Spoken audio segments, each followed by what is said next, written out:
MyGP অ্যাপে কীভাবে account খুলবেন চলুন বিস্তারিত দেখে নিই। মাইজিপি অ্যাপে অ্যাকাউন্ট খোলার জন্য সর্বপ্রথম প্লে স্টোর ওপেন করতে হবে। প্লে স্টোর ওপেন করার পরে এখানে ক্লিক করে সার্চ অপশানে গিয়ে লিখতে হবে মাইজিপি। মাইজিপি লিখে সার্চ করার পরে আপনি এই অ্যাপসটি পেয়ে যাবেন। এখান থেকে এই অ্যাপসটি ইনস্টল করে ওপেন করবেন।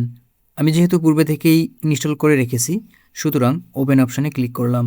অ্যাপটি ওপেন হওয়ার পরে এখানে দেখুন সাইন ইন নামে অপশান দেখতে পাচ্ছি, এই অপশানে ক্লিক করব। এখন আপনি যে নাম্বারটি ব্যবহার করে মাইজিপি অ্যাকাউন্ট খুলতে যাচ্ছেন সেই নাম্বারটি এখানে দিতে হবে। নাম্বারটি দেওয়া হলে কন্টিনিউ অপশানে ক্লিক করে দেন। এখানে যে নাম্বারটি দিলেন সেই নাম্বারে ভেরিফিকেশন কোড যাবে এবং সিমটি যদি সেম ডিভাইসেই থাকে তাহলে অটোমেটিক ভেরিফিকেশন করে নেবে। দেন এইরকম পারমিশন আসলে অ্যালাউ অপশানে ক্লিক করব।